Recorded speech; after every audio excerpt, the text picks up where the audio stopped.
Actually, something that I found very weird was how the Ghanaians cook chicken, pork, beef, and fish in one pot.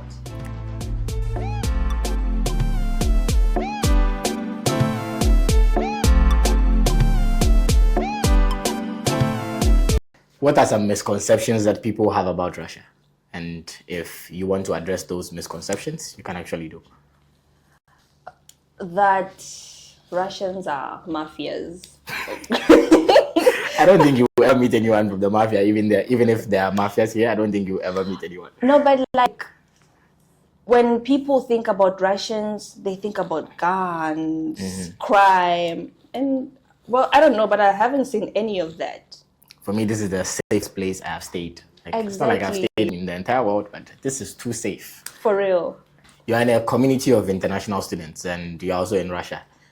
Aside the food that you are used to back home, have you ever tasted anything from another country or maybe from Russia that you're like, nah, this one, maybe South Africans need to learn how to cook this? Actually, jollof. See? Which one? The Nigerian or the Ghanaian one? I'm sorry, but I'm going with Nigeria.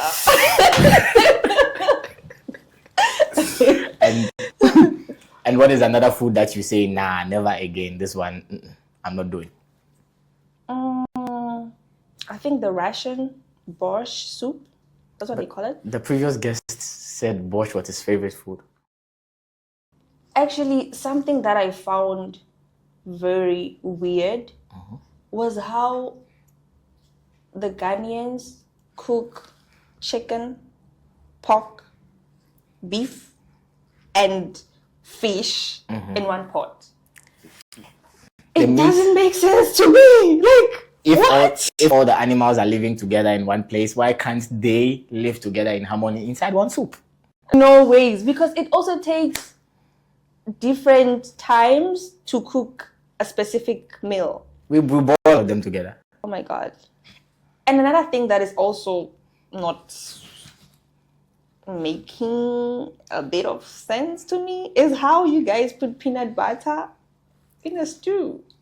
It's called peanut butter sauce, and to be honest, it's one of the best things you taste in the world, to be honest. Peanut butter? The Ghanaians in this comment will send money. We will organize your transport. We'll book your flights. You get to Accra, you just taste peanut butter soup, and then you go back to Johannesburg. No way. I actually tried it. The person who cooked, they didn't cook it well. I'm putting them on the spot. They didn't cook it well. Now let's go back to your business. Okay. Do you see your business expanding beyond Russia? Because let's say you've built a student business. We can just call it a student business because it birthed out of your student career. So when you are done with school, do you see your business expanding beyond Russia? Do you think that if you are not in a favorable environment like a student environment, you can actually build your business now that you're going back to SA, or if you decided to stay in Russia? Okay, my business will not stop here, definitely, because I already started supplying other people in other cities. And obviously that's something that I can do even if I'm in SA, because I have suppliers, I have shipping agents, so it wouldn't be a struggle. I'm planning also on expanding the business in SA, but I feel like I limited my business with the name, Brand name, yes. with the brand name. Of course, when I started the business, I didn't think about all those things. It's now that I have a better understanding that I'm realizing you kind of limited yourself. But it's not a problem. We can always rebrand or start a new business. And the name does not even really matter, to be honest. It's more of something like it can easily remind you of where you started from. The plug Tambov, if somebody sees Tambov, they would be quite curious, like, okay, who is this? We've seen foreign businesses who keep the foreign parts of their names, regardless, and they're still operating in Africa and stuff like that. So I don't think the name is going to be the most important aspect of the brand. It's the entire rebranding that is going to take a toll on you. But now, we want to know if staying in Russia has influenced your business mindset. Because, as you said, you started business quite as a child, and when you were growing, probably you had a mindset of business. Is it that you stayed in Russia, you've experienced the new culture, and it has influenced your mindset about business, or your mindset towards business has always been the same? Yes, it did influence my mindset because I realized how many opportunities I have around me here in Russia. I feel like when you are here, you can literally be making money regardless of who you are. As an international student, there are a lot of opportunities. So that kind of broadened my perspective when it comes to business and the opportunities that one can have. Because you also come to a point where you realize that actually I can start this, I can do this. So you braid, you do everything that involves beauty and stuff with girls. And for the sake of this video, I'm going to say girls talk a lot. Okay. And how do you maintain your composure knowing that you're hearing information from different angles? They're talking about this person, they're talking about Kofi, they're talking about that. How do you get all that information, sitting, standing, maybe braiding, doing nails or whatever? How do you get all that information and say, okay, I'm not going to say anything that implicates me as Zandi, as the plug tambour, so that somebody cannot go outside and say, okay, Zandi said this person about, Zandi said this about this person? Or how do you protect your personal reputation when dealing with your clients?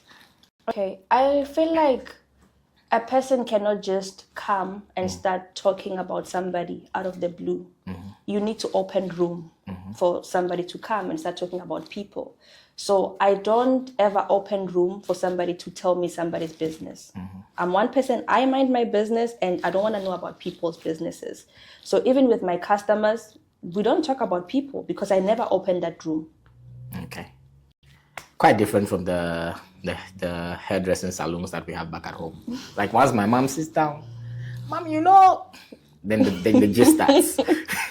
So what advice would you want to give to students who want to start a business? Like there's a student somewhere who's probably looking at this video, or even before seeing this video, he has plans on starting a business. Will you tell them, Charlie, whatever it is you're planning to do, stop, don't do it?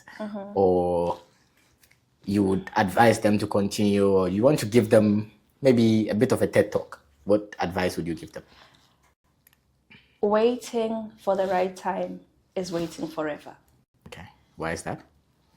Because people wait until they think maybe if they get to a certain level, they'll be ready to do that thing. But when they get to that level, they'll feel like there's also something that is missing for them to get started. So what I'm trying to say is just do it. Just start where you are. If you want to open a YouTube channel, you don't have to have a camera like Melvin. You can do it with your phone.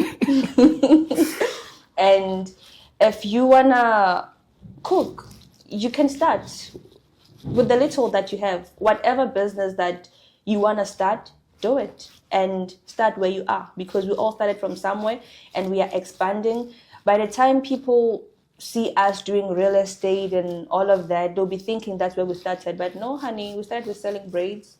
We started with braiding people and all of that. Also, just to add on that, in as much as I'm encouraging people to get started, I also encourage them to see their business to the end.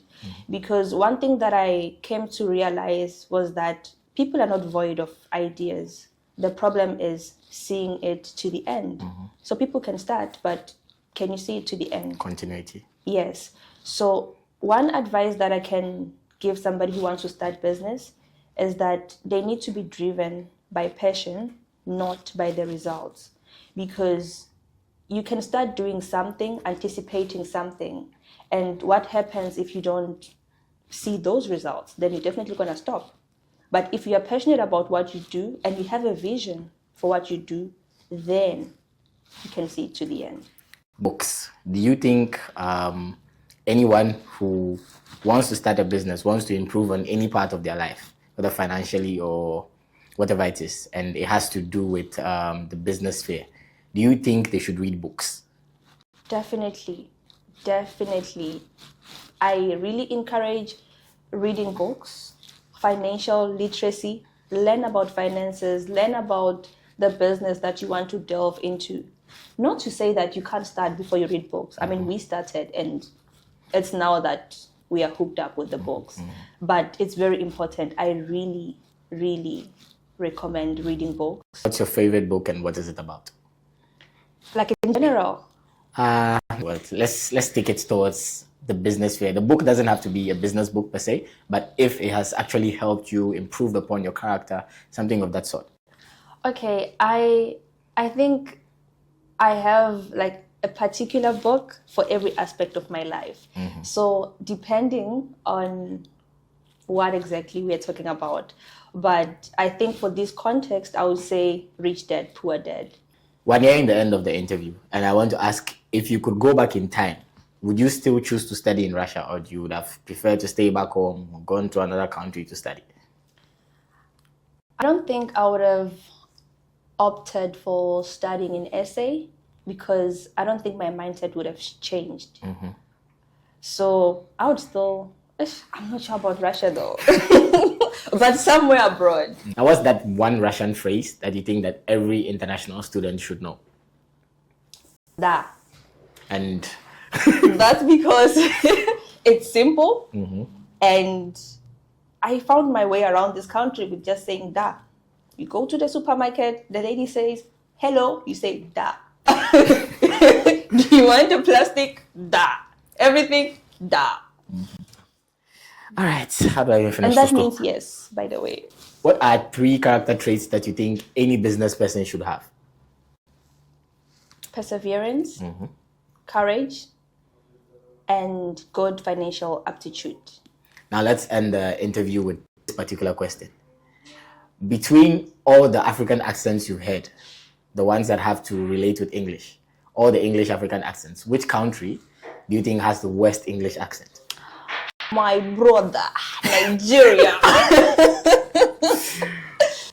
I like Nigerians though. I think they're hot. We've reached the end of our interview with Zandi, and to date, I still don't know how to pronounce the name. I've tried my best. It's been very eventful, and I think that you've actually learned something from this video. If you have, the appreciate Zandi button is right down there. It looks like a bell. So you click that, and then it says you've appreciated Zandi. Subscribe to the channel, like the video so the video gets more engagements, and then I'll see you guys in the next one.